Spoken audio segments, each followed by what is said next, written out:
Hi, everybody. Welcome to Boulton from Boulton, the show where my brother Josh and I set each other up for lively hockey talk and banter. What's going on over there, Josh, in Brookfield, Nova Scotia? I decided to sit in the rocking chair tonight, so if you see me moving across the screen and it affects your eyes, it's not an error, a technical error. It's me in my rocking chair, just sitting back and enjoying life. Rocking chair, folks. Well, you can see he does whatever he wants. This guy does not smurf around, according to his T-shirt. What if I will not smurf around? You got on today, have you? That's what it says. There is a smurf on it as well. This guy, if you know Josh or if you follow the show at all, he's got all the T-shirts like that. Anyway, endless source of fun. Anyway. So it's been a little while for us, a little bit of a while since it's been on here, Josh, and we've been missing it. I mean, life is pretty stressful for everybody these days. We got lots going on. I do. You have lots going on, and it's fun to get together on here like this. So I'm looking forward to it. Good to see you again like this, and I hope everybody else maybe can enjoy hanging out with us today too. So I guess what we got on the agenda today, we had a question from a while ago, from loyal listener Jason Cresswell comes out with we talked about specialists. We mentioned Joe Thornton on a show a while ago. We mentioned how is he going to do on the Leafs and how does he fit and all that. And we thought, well, it'd probably be a third or fourth liner, yet he could be a PP specialist, blah, blah, blah. And he was wondering he thought, oh, aren't first liners the PP and, et cetera. And how does that work if you're not a top line guy? And then we thought, well, what about specialists in general? He wanted to know more about what is this about specialists? And well, why don't we dive into it? What kind of specialists do exist out there in hockey, and what do they do? How are they? Why do you have them on your team? Like, why do you waste a spot on a specialist? Don't you need just people who can play, or what? Come on, Josh, you're the pro.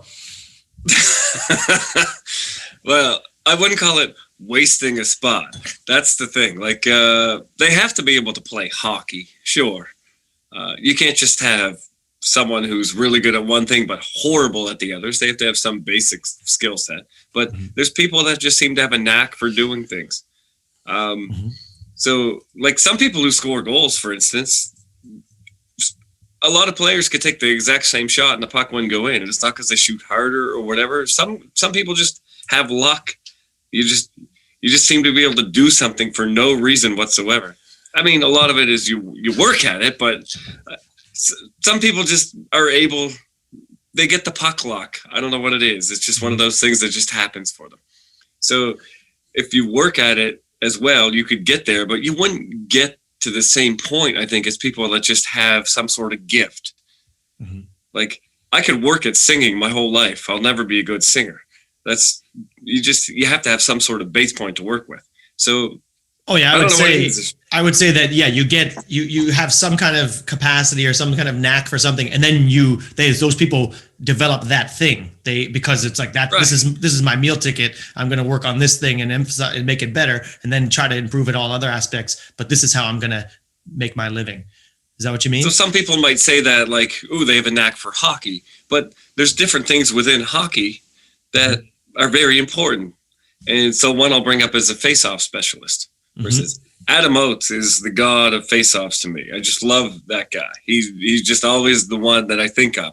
And I believe he won the face-off that won the Anaheim Ducks the Stanley Cup in 2007. If I'm not mistaken, I believe that is true. Mm-hmm. It's just one of those things that I think I just remember. Maybe I made that up, but he just is one of those guys that just wins face-offs all the time. And interestingly enough, I created us in the NHL 2004 way back in the day, and you were center and I was a winger because that's what we played in there. Well, you were a winger, but I put you as the center because I was a winger. And then I realized that it burned me because you'd get all these extra assists because you'd win a face-off and we'd score off it and I wouldn't touch the puck. Mm-hmm. So you had like you literally had 1,000-point season in NHL 2004 on my Xbox one year. But anyway, it's those types of things that you put a guy out and you say, like, there's times where it's late in the game, you have a face-off in your end, and there's people on the bench that you're not putting out to take that face-off because they'll just lose it or they won't do their assignment after the face-off. Mm-hmm. So, you just put a guy out and you basically just tell them, win me that face off, then get off. And that's what they do. Mm-hmm. Of course, you have to put them out knowing they're skilled enough to handle themselves if they lose the face off. But you just know that they have more of a chance of winning that face off than someone else. And it might not be their line. It might not be their turn to go, but you put them out because they have a job to do. They do it. They get off. You're done. So that's, that's something big on face-offs. You mentioned that kind of thing. A lot of people talk about their face-off percentage and all that stuff. I'm not really big on that one at all because it's really a matter of situational face-offs, isn't it? You need a guy who knows what he's doing in the big situation and can really bear down and get it. I don't care what his percentage is. Right. So there is that guy you want to have on your team. It's like when it's something going on in our defensive end and this is a big situation, you're going out. Not just, we're going to possess the puck this much of the time because we have a guy who can win this many percent, like that, all that. It's about the situational ones. This is a big time in the offensive zone. We need a guy who's not going to crack or who's really going to be able to pull off something slick to really, to more likely win it. Like he knows how to win these bigger ones when everybody's really tense and looking for it. Because again, you can build up your percentage just on regular faceoffs because you bear down more often or something, right? But when everybody's really high level and goes, this is huge, who's going to win the bout? And that's the guy you need. So situational faceoff guy is who I need more than the percentage guy. That's what I meant.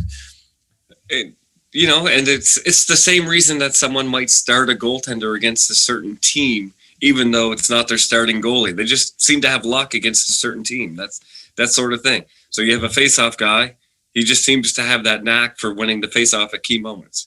Mm-hmm. Okay, so is that your face-off specialist? Is that it on the face-offs? Pretty much. Okay, yeah. So there's a face-off specialist. What else do we got for specialists? Do you have any in mind? You right get your now? special teams.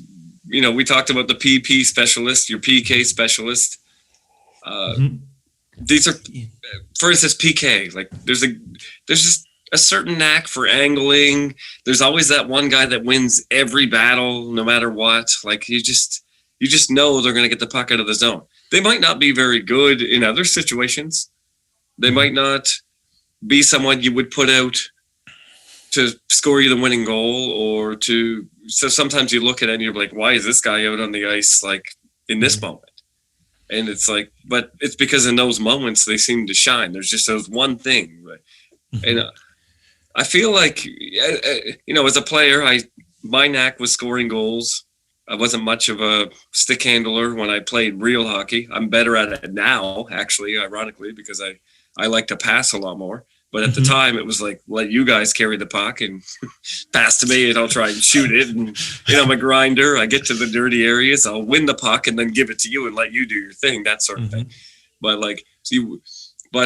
if you had to put me in a situation where we needed to kill some time, maybe I'm not the guy because I wasn't really the best at handling the puck, right? There's just those certain things.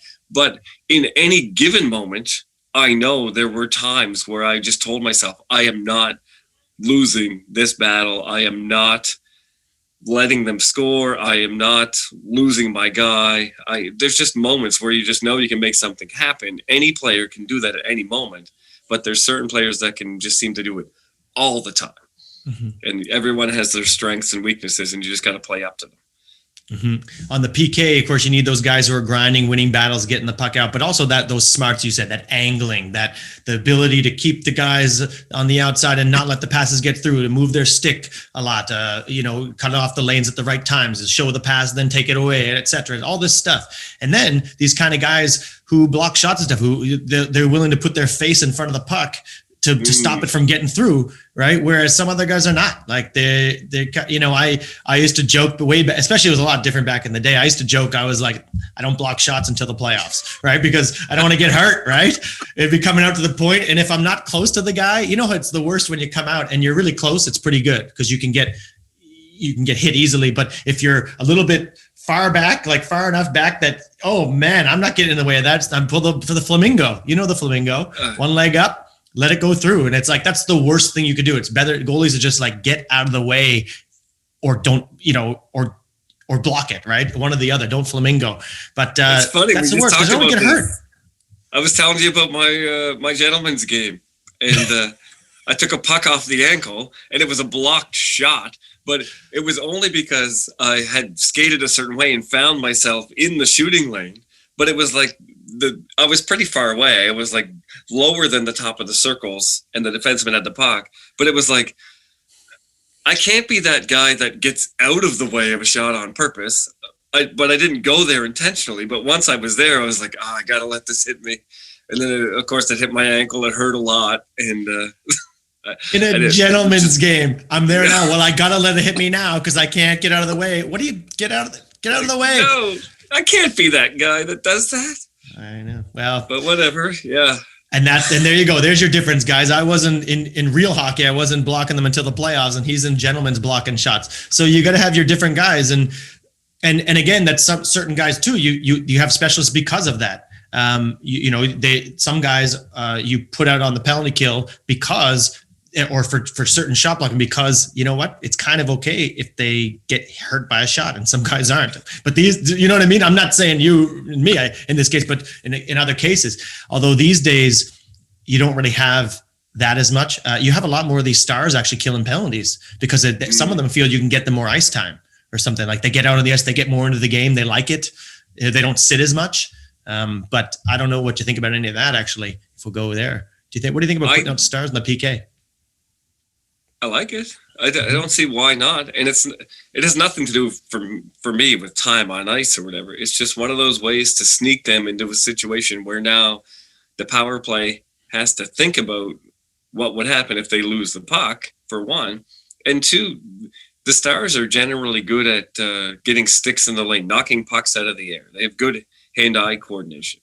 So there's a thing called an active stick, for those who might not know, and you're just constantly on alert for how I can get the puck.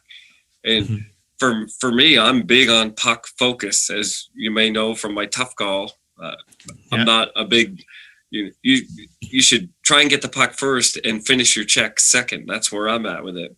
Because if you can get the puck, that's the ultimate goal of finishing your check anyway.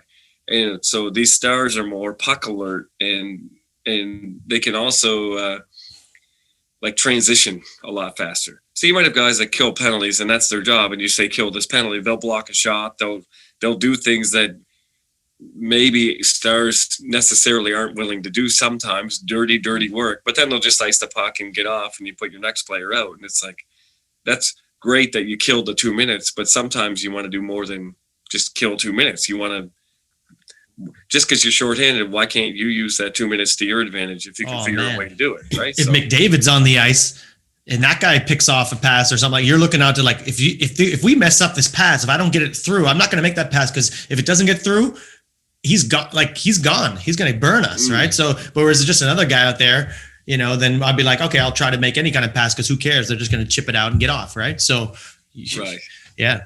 These days, the PK specialists too are often, they do put a lot of stars up, but the specialist too, you're looking to get on your team. You want somebody who's you're going to put out first PK and going to be reliable all the time. And often it turns out there are a lot of third and fourth line guys who can make a living off of that and still get to play because they're good enough as a third and fourth line guy, and they might get, say, regularly 4 or 5 minutes per game, but there's a lot of penalties, they'll get a lot more ice time. And that's really what they're out there for. They're a real specialist. But different teams are made up different ways. And some of them have different guys, like Joe Thornton, as we said, won't be a first line or second line player, although he can move up and down the lineup occasionally in situational plays, but he'll be a power play guy. But other teams will be having, their top first and second line guys are pretty much their power play. So it really depends on what you've got. The PK is the same thing. And it's interesting you bring that up because, you think about ice time. Oh, it's a way to get these guys some minutes, whatever. But if you're running good players, like you can't necessarily have specialists that you run them the whole 2 minutes. Now you see guys that are instructed to change. And I told my junior players this too, like every time, 8 seconds, 15 seconds, doesn't matter. You win your job, you ice the puck, a new unit comes on. So if you're running stars, you can't necessarily have them stay on for that long and then expect them to be useful to you for the next 4 minutes. So you also have to think like 2 or 3 shifts ahead once this power play's over, because generally the other team is running their top line for 2 minutes or as much of that 2 minutes as they can. So then you need to counter with So how can we take advantage of that? If they have their third line coming out after the power play's over, what can you put out against their third line to take advantage of that? Now that their stars are tired. So you might put your star out during the penalty kill, but they only get 20 seconds. The puck's gone. You might say, try and get one chance. If there's no chance, if nothing's happening, come off and we'll put someone else on, because you're going right back on in a minute and a half. Yeah. Whatever. Yeah, I meant more not so much about building up their minutes. I know that you're not a big fan of just getting minutes. Some of these guys do better with less, but more about like if they're sitting for too long and it's like you're able to put them out, like make the other team think, as you said, but at the same time give them a chance to get off. Like if there's too many penalties in a row and you have a guy that you just can't, he's a star, but you can't put him on a penalty kill. It's no good. That's not good, because you'll never get to have him out there, right? And he won't get to stay in the game. Some of these guys need to be in the game, or they're going to get turned off. Like, you got to keep their motor running or whatever. So it depends on who they are. But that's all kinds of stuff. I don't think we need to. PP specialist should be pretty straightforward. It's a power play specialist. You're going to want them, I guess the big point is it doesn't have to necessarily be one of your top 2-line players or something, one of your top 6. No. We've got that. What about the defensive shutdown guys? So these are specialists. So these are guys you are coveted on a team because they're like, we can put them out against the other team's top line. Sometimes you put power against power. Sometimes you put out a shutdown. That's sometimes popular, sometimes not. Depends on what you are. Back in the day, it seemed to be really more popular. It seemed to be more about you'd have a shutdown versus the line, and then you'd have your good line match up against their other weaker line, right? So try to get that. So if you're home and you get the last change, you'd be more looking to put out the shutdown against their top line. Whenever they're on, you're on. When that guy's on, when Josh Boulton's on, you're on, right? And then it's like you send the guy out, and then you keep your top line on for when they're off. Then someone else comes on, their weaker line goes on. You put out your big guns and try to play that game all the time. And certainly that happened a lot back in our day. And they're still trying to do it a lot, but it seems there's a lot of like power on power. They're trying to get, I don't know. It seems like sometimes they're letting like the top lines of each team play against each other, some of these coaches, and then just hoping they have the depth that their third line's better than their third line. But I don't know. But anyway, so the shutdown. As the third and fourth lines get better and better, I think you can get away with that more. And you see guys like Phil Kessel on a third line, like in some teams where there's a picture of McDavid and Matthews that's going around and they're talking and people are putting their own captions on it. And I don't even know why they're on the ice together, probably to do with the quarantine or whatever. And so anyway, Matthews is like, on one of them I saw, Matthews is like, you got to get me out of Toronto. Is there any room in Edmonton? And McDavid looks at him and says, we're not really looking for third line centers right now. So I thought that was good. But really, how many really good players do you see on third lines in the NHL these days? I would say now, like, third liners are more recognizable. I don't know, as marquee names, right? So you like what you'd call stars, not superstars, but you have stars on third lines. Exactly. Phil Kessel's a superstar, actually, but he really is. But but you'd have it's not as important. I'm not saying matchups aren't as important. The matchups are done a different way to sort of. You don't just send guys that their whole job is to just follow somebody and be sick of them. Your job is to actually counter and hopefully put their star players on the defensive, as opposed to just trying to eliminate them from the game completely. You just want to make them spend as much time in their own end as possible, that sort of thing.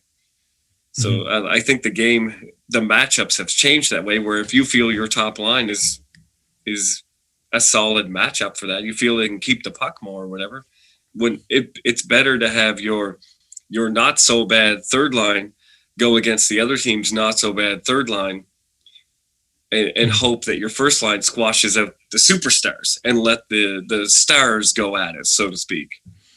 And if your superstars run the game, then they run the game. And if they don't, they don't. But it's not the end of the world because you're still fairly deep.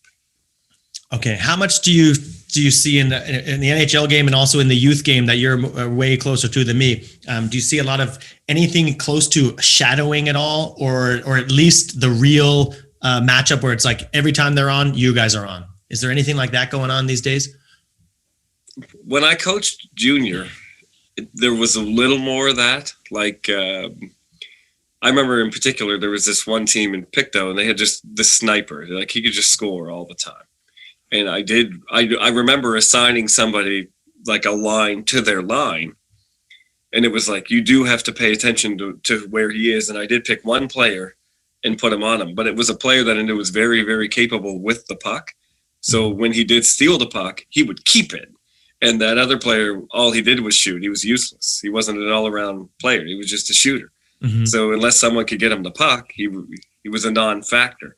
So when I put a highly skilled puck control line, puck possession line on against them, and we would just keep the puck. And whenever he'd get it, they were really good. Like I said before, these were really Swarm good that players. guy. They were good at angling. They were good at stick lifts. It was a lot of Pavel Datsyuk stuff going on there. And when they had the puck, you could not take it from them because they just worked so well as a trio. So it wasn't so much, a shadow as it was put him on against people where he was very less likely to get the puck. Of course, at the levels I coach, there was one guy in Cumberland, for instance, who would play 7-minute shifts. Like, that was his whole job, score a goal. He would play 7 minutes. He would do nothing else but float around, wait for the puck, and he was good enough like that he would go down and just get one shot on goal and score. So what can you do with that? What can you do with that? That was the early 2010s, I would say. I know, but maybe the late whatever. It was brutal. Like, there's just, it was definitely an old school approach to coaching by the other team. But I mean, if you have a star that I guess can do that, why not? But as far as the youth leagues are like, run your lines anyway. It's all about development. So there's always that one coach that shortens his bench and does the thing, and you don't, and you might lose the game, but who cares? We're lucky they even keep score these days. So Yeah. Oh yeah. And I was thinking in terms of the youth game, there is such a big disparity sometimes between some of the top. There's like really, like, some kids are just, for example, they're like giants, like they're 12 years old and they're like of a 15-year-old body or something, right? So you just get such disparity in the league, and there's one guy that's really that good that sometimes it is like, we got to put out a line or a guy to specifically to kind of neutralize that guy. And then, but in the NHL game, the pro game today, it's really nobody that's that crazy that you could really just, I mean, you do have to pay attention to one guy like Connor McDavid. You got to like pay attention to this guy every time he's on the ice. Whoever's on, you got to watch out what he's doing, but it's not quite the same level of like a video game where a guy just can go through everybody and score. That's what can happen in youth hockey. There's people that are that much better than other people at some levels. So you kind of almost have to pull a shadow off. And certainly back in our day, there was stuff like that. Speaking of this thing, when I thought of these specialists and the shadows and the line matchups, it just made me think anecdotally to my final series in junior, which I thought could be fun to talk about here. And we had like kind of a bit of a matchup there. And whenever our line would come on, me, you, and Dougie Clark, there was their line coming on, and I feel so brutal. I can't even the guy's name. It's awful, but so I won't even attempt to say his name at all. Can get it half wrong. But anyway, that guy did a great job of shutting our line down. He really took a lot of us out of the game. And I remember at the start of the series or something, or one of the games in Antigonish, he like lines up. We line up for the opening face-off of the game, and he comes into the face-off and puts like the stick behind the legs and kind of makes me trip up, and I almost like fall down, and I kind of stay up. So then I switch up with like Jeff Carter, who's one of our defensemen, a kind of a fighting kind of guy, and it kind of goes up and lines up against him, and I'm back lined up on D, and he's having a talk with him basically, blah, blah, blah, if you all this kind of stuff, right? And then I think the face-off, like they won the face-off, and they came in and attacked on us, and I was like defending, and it turned into a whole thing. Like I don't think they got like it was like I had to defend really early as a defenseman, and it was kind of like, whoa, that wasn't a very good idea. So I mean, they got it right in our heads right from the beginning. It was effective, and he was there just constantly in like my face, like a lot. I remember just him being there a lot, all the time, everywhere around, and that was something. This is a chance to bringing up that series. I remember a long time ago on this show, we had one where we talked about how the series ended, or an overtime goal in the playoffs ended, and you were talking about people's perspectives, and like, imagine the guy was in the box and then the game was over, or you're on the bench, or you were a guy who was on the ice behind the guy. There was all these different perspectives. Where were you when that thing went down? And it really colors, how you remember that event. So, and you were like, oh, I remember your last game, meaning Matthew's last game in junior, and your perspective on that. And I didn't know what you're talking about, but I get it now. And you have quite a wild story about that. Do you want to set any of that up and tell that fun story?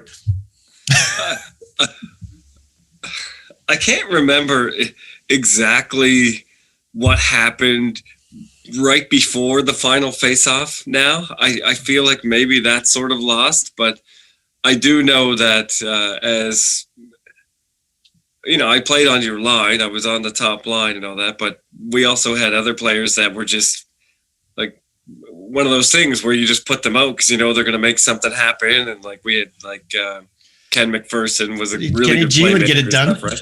Yeah, okay. So you guys were out, and it was one of those things where even though I was on the first line. Hold on one sec though. Just because you said you guys were out, and for what? Like just before you go, I think it was 3-2 at this time.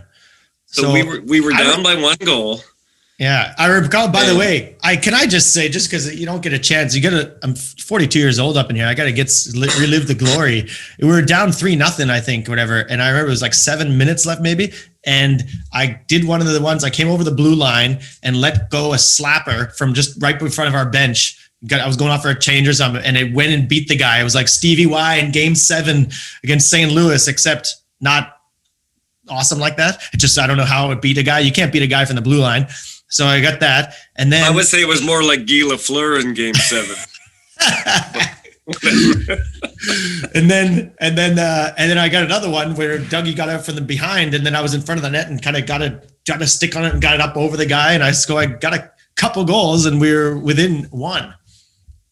So please go on. Whatever you want to say about the game now. So we're within Antigonish Arena. Let's set the tone. Antigonish Arena. We're on the road. It was it's one of those rinks. It's a classic Nova Scotia rink. The old Antigonish Arena. It's a beautiful place, and not an easy place to win.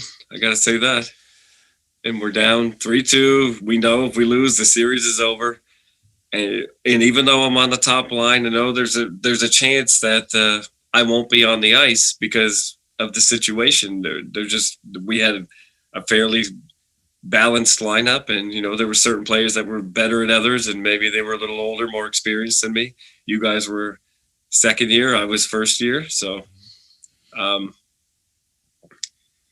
But anyway, I got the call. I got put on like very shortly before the last face-off. Do you remember how much time was left?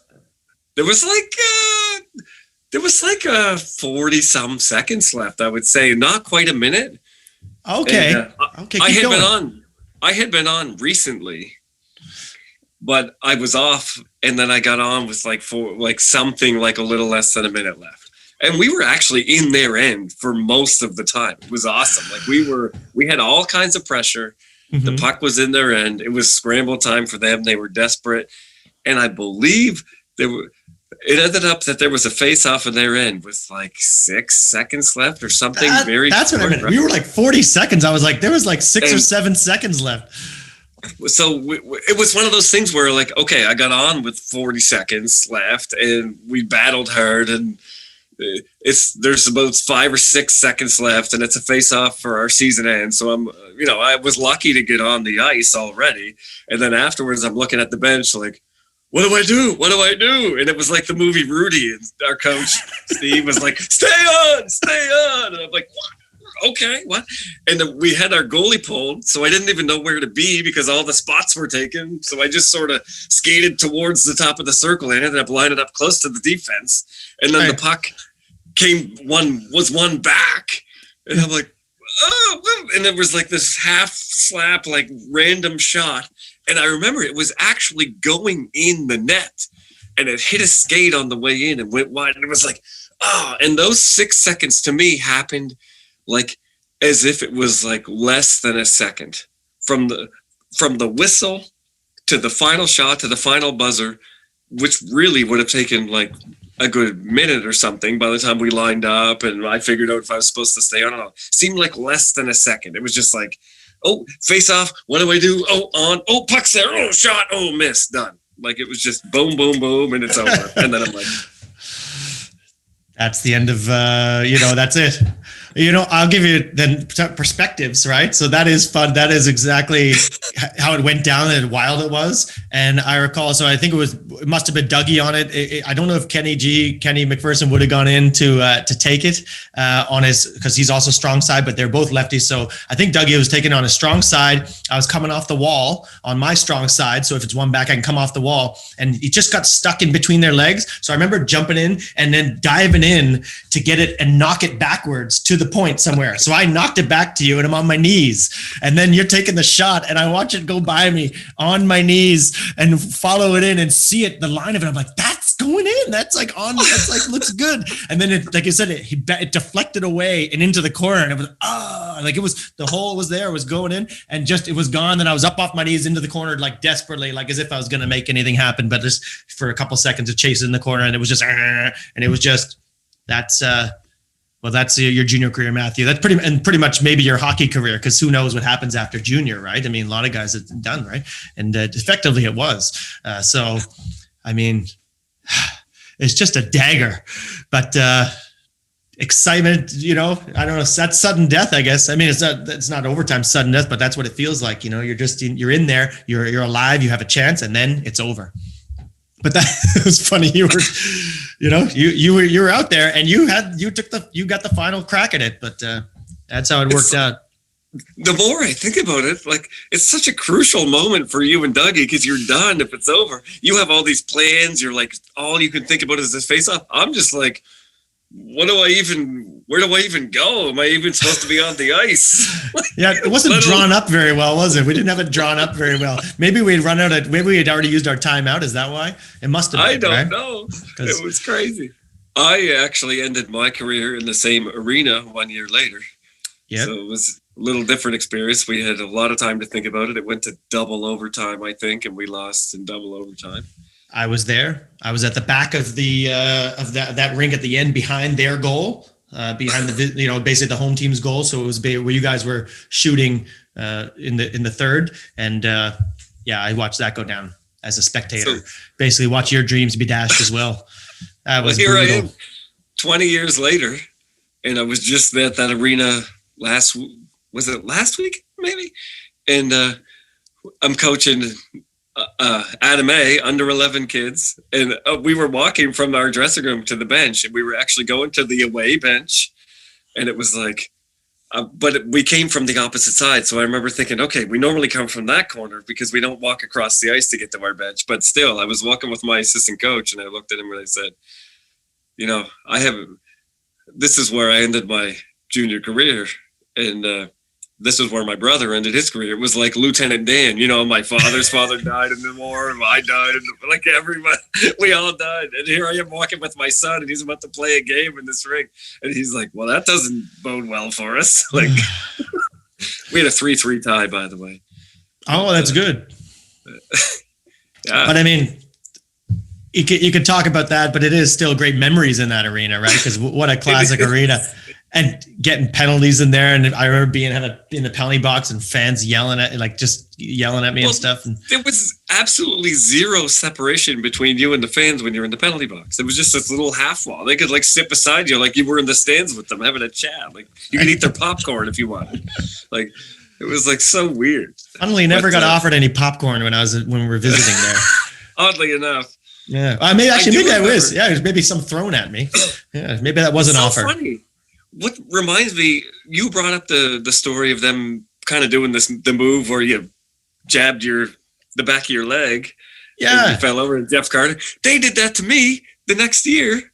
And it was such a different story because they did it to me, and they weren't doing the jab move. They were doing the slash across the top of the laces move. Yeah. But I stood in there. And as soon as the puck was dropped, I jabbed their guy at the back of the leg, and he went down. And I remember our coach going like, "That's how you handle that. That's how you do it." It's so funny because it was the same coach that would have swapped you out. Like the year before, right? So it's just one of those things. And I remember skating up the ice in the middle of that game. We lost that game. It actually served a penalty because my hand didn't work. I told my coach, like, I can't even shoot the puck right now because my shadow, you talk about this. Mm-hmm. I remember skating through the neutral zone, like on a back check, and the guy just beside me, and he was just hacking my right arm, just hacking my forearm. And I look over at the ref, like, okay, that's a couple. And he just kept doing it. And I look over at the ref, and the ref just looks at me and is like, whatever. I ended up wearing a soccer shin pad on my forearm for the rest of that series because that was one of his moves. Like, it just, and they wouldn't do anything about it. So it's just one of those things where, yeah, they were kind of in my head. And it affected me because I couldn't even finish game one, really. I served a penalty.